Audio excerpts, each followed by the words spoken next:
Hi, ഇന്ന് നമ്മൾ ഉണ്ടാക്കുന്നത് ഒരു മാങ്ങ വെച്ചിട്ടുള്ള പലഹാരമാണ്.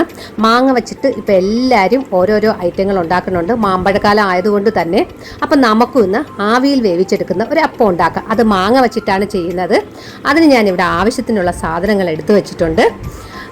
1 കപ്പ് പച്ചരി നേരത്തെ തന്നെ കുതിർത്ത് ഞാൻ വച്ചിട്ടുണ്ട്. അത് മിക്സിയിൽ നന്നായി അരച്ചെടുക്കാം. അത് ഞാൻ തേങ്ങാപ്പാൽ ഒഴിച്ചാണ് അരച്ചെടുക്കുന്നത്. അതായത് നമ്മൾ കിണ്ണത്തപ്പം ഉണ്ടാക്കുന്ന ആ രീതിയിലാണ് ഞാനിത് ഉണ്ടാക്കുന്നത്. അപ്പം അതിന് തേങ്ങാപ്പാൽ ഒഴിച്ച് നന്നായി അരച്ചെടുക്കാം.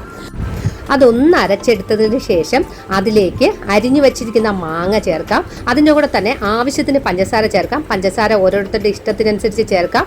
മധുരം ഓരോരുത്തരുടെ ഇഷ്ടത്തിനനുസരിച്ചാണ് ചേർക്കേണ്ടത്. ഞാനിതിൽ 1/2 കപ്പിൽ കൂടുതൽ പഞ്ചസാര ഉപയോഗിക്കുന്നുണ്ട്. അതിൻ്റെ കൂടെ തന്നെ 6-7 ഏലക്കായും കൂടി ഇട്ട് കൊടുക്കുന്നുണ്ട്. അതും കൂടി ചേർത്ത് തേങ്ങാപ്പാൽ ഒഴിച്ച് ഒന്നും കൂടി നന്നായി അരച്ചെടുക്കാം. അരച്ച് നമുക്ക് ആവശ്യത്തിന് പാലൊഴിച്ച് ലൂസാക്കി എടുക്കാം. അത് നമ്മൾ ഒരു അരിപ്പയിൽ അരിച്ചെടുക്കാം. അതിൽ തരിയോ കൊത്തോ ഉണ്ടെങ്കിൽ അത് മാറിക്കിട്ടാനാണ് അരിച്ചെടുക്കുന്നത്. ഒരു പാൻ അടുപ്പത്ത് വെച്ച് 1 ടേബിൾ സ്പൂൺ നെയ്യ് ഒഴിച്ച് അതിലേക്ക് കുറച്ച് നട്ട്സും മുന്തിരി ഇട്ട് ഞാൻ മൂപ്പിച്ചെടുക്കുന്നുണ്ട്. ആ മൂപ്പിച്ചെടുത്ത നട്ട്സും മുന്തിരിയും നമുക്ക് ഈ മാവിലേക്ക് ഒഴിച്ചു കൊടുക്കാം.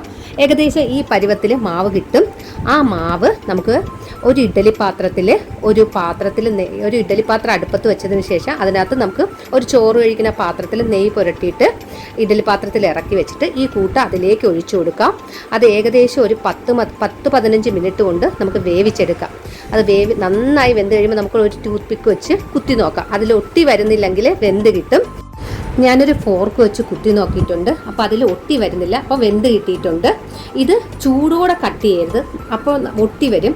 നല്ല തണുത്തതിന് ശേഷം മാത്രമേ നമുക്ക് കട്ട് ചെയ്തെടുക്കാൻ പാടുള്ളൂ.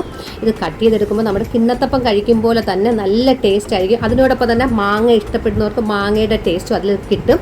വളരെ സ്വാദിഷ്ടമായ മാങ്ങാപ്പം അല്ലെങ്കിൽ മാങ്ങാ കിണ്ണത്തപ്പം പെട്ടെന്ന് ഉണ്ടാക്കാം. ഒരുപാട് ഇൻഗ്രീഡിയൻസ് ഒന്നും വേണ്ട. എല്ലാവരും ട്രൈ ചെയ്ത് നോക്കണം. എന്നിട്ട് അഭിപ്രായങ്ങൾ അറിയിക്കണം. വീണ്ടും ഇതുപോലുള്ള വെറൈറ്റി വീഡിയോകളുമായി നമുക്ക് കാണാം. ബായ്.